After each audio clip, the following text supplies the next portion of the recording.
Hello everybody, it's Catherine from Jayne Catherine on Books, and here I am snuggled down on the settee with Nelson and a pile of books. What more can you do on a Sunday afternoon but snuggle down with your dog and read? Anyway, today I'm going to do a tag. I've not done a tag for a long time and it's well overdue. So this is the cocktail book tag. I was tagged by Kerry-Ann from WomanVsBooks and also by Charlie Brook. And so if you go out and check their channels out, I'm sure they'll be really happy to see you there. The original tag was from Wandering Reader, Lindsay I believe from Wandering Reader. So without further ado, let's get going. So question number 1, Sex on the Beach, a steamy book. So I'll put a photo up here. This is one that I read on my Kindle. It was an ARC I was sent from NetGalley, and it's called Indecent Proposal by Guilia Ross. Now, I liked the premise of this. This is about a girl that's going off to Italy to finish off her... not Italy actually, I think she's in Basel, so that's Switzerland. She's going off to finish a PhD in chemistry, and she falls for 2 guys over there, and they plan a trip over to Barcelona, and it gets quite steamy from then on in. I only gave it 2.5 because I felt that I didn't like how the girl was objectified really. That's fine what they do in the fact that they've decided that they're going to go away and have a menage a trois, but not if the girl's objectified. So yeah, but if you want plenty of sauce, as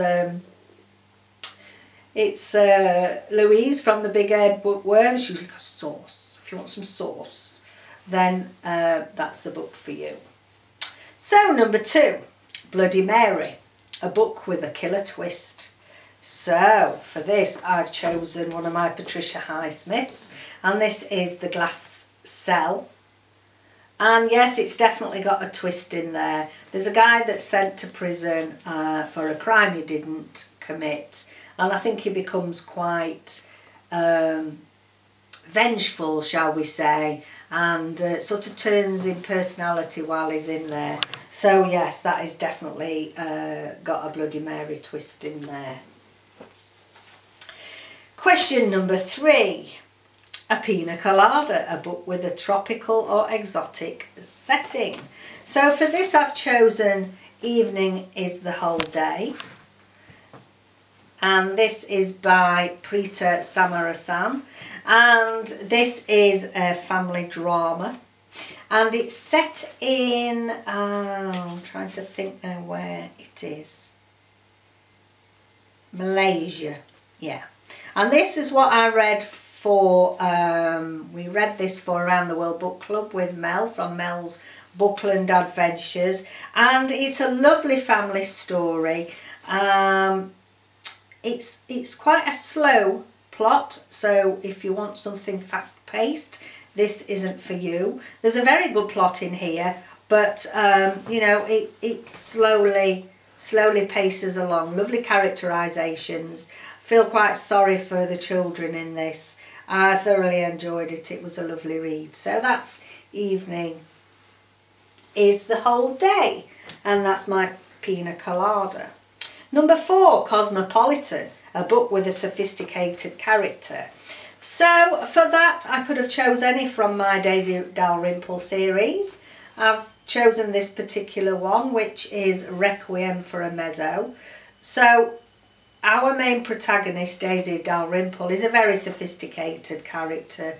She comes from a high-class British family. She's well bred, she comes from money, but she decides that she wants to earn her own living by being a reporter and also a photographer.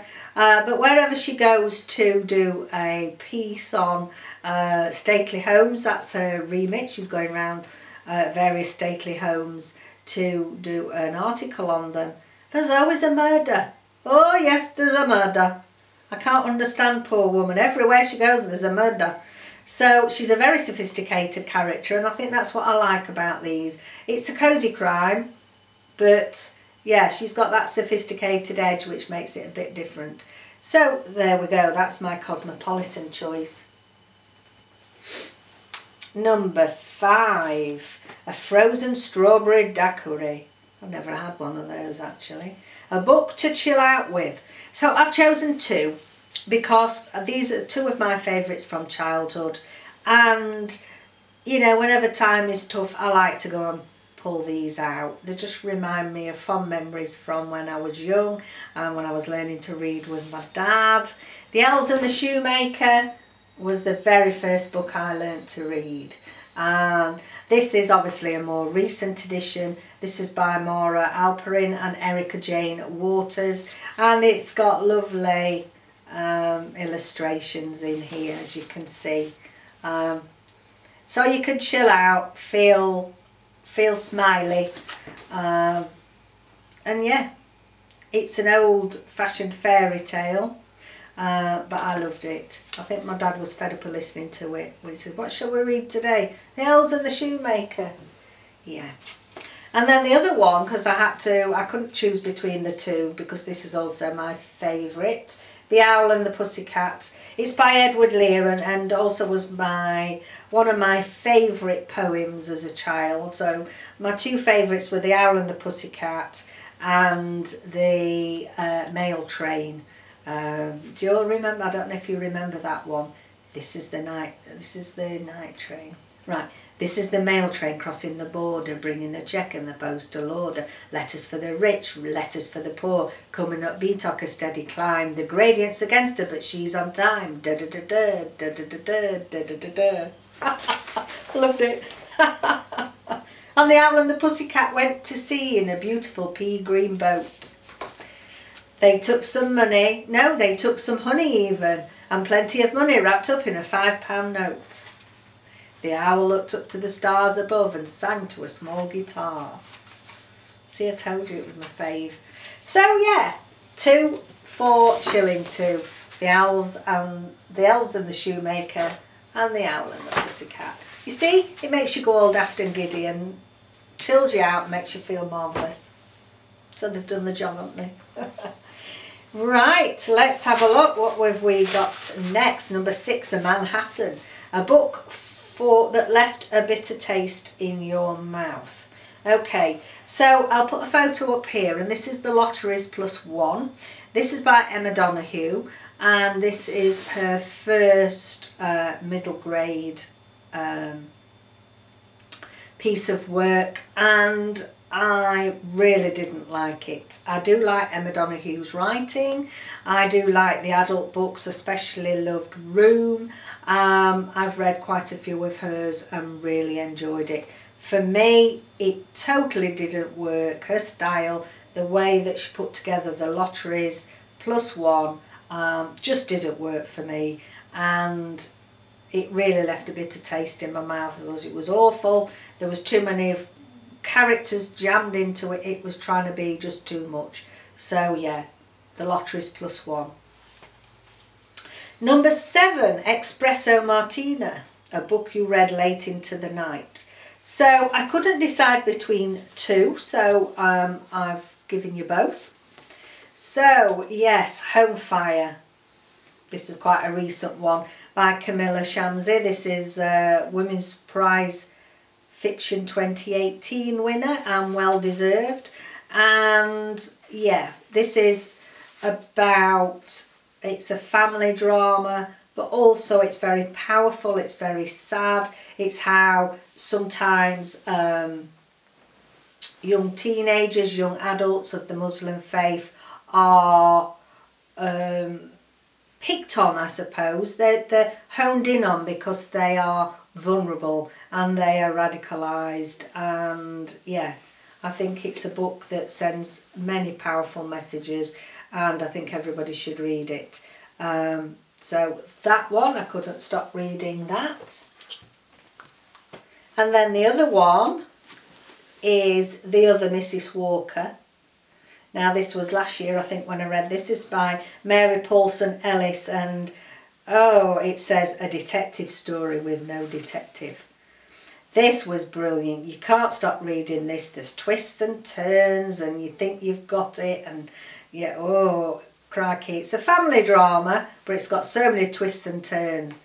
So somehow she'd always known that she would end like this.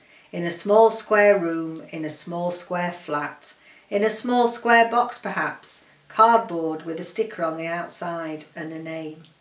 An old lady dies alone and unheeded in a cold Edinburgh flat on a snowy Christmas night. A faded emerald dress hangs in her wardrobe. A split glass of whiskey pools on the floor. Wow. It is a fantastic book, so please go and read this if you haven't. In fact, now I've read that blurb on the back again. I'm going to put it down as one of my rereads for next year. Because I can't remember it all the little twists and turns. Yeah, you will be up well into the night with that one.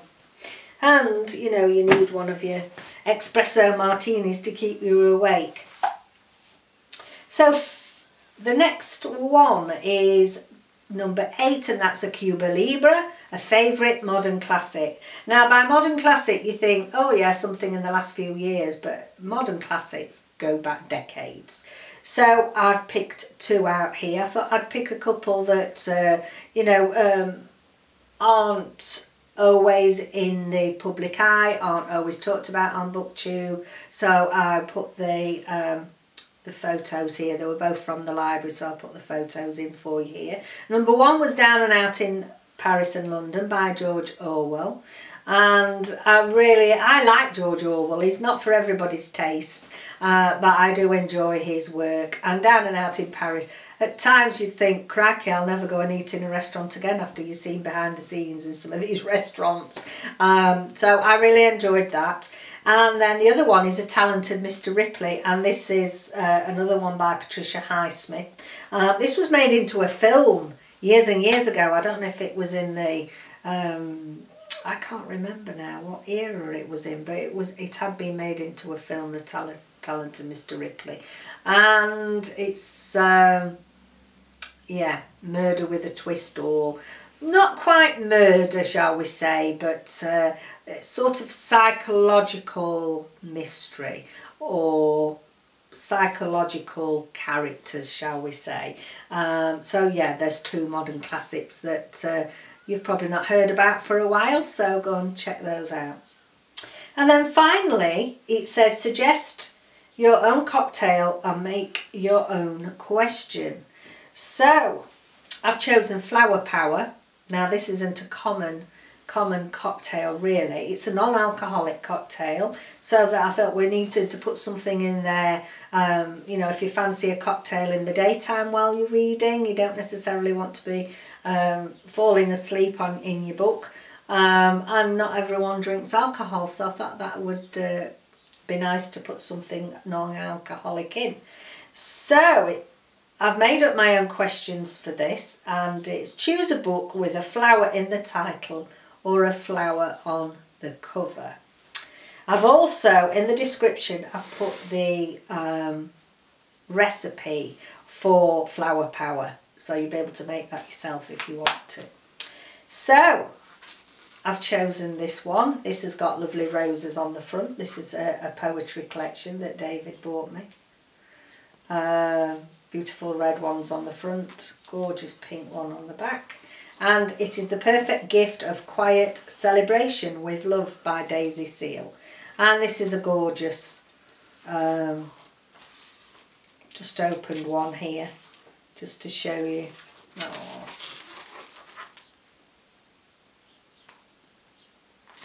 And it says, an angel quietly at rest, you look so beautiful when you sleep.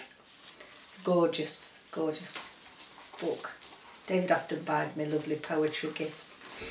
And then a book that I really enjoyed, and it's got lilac in the cover, so Lilac Girls. And this is by Martha Hall Kelly. Now, yeah, this is, really enjoyed it.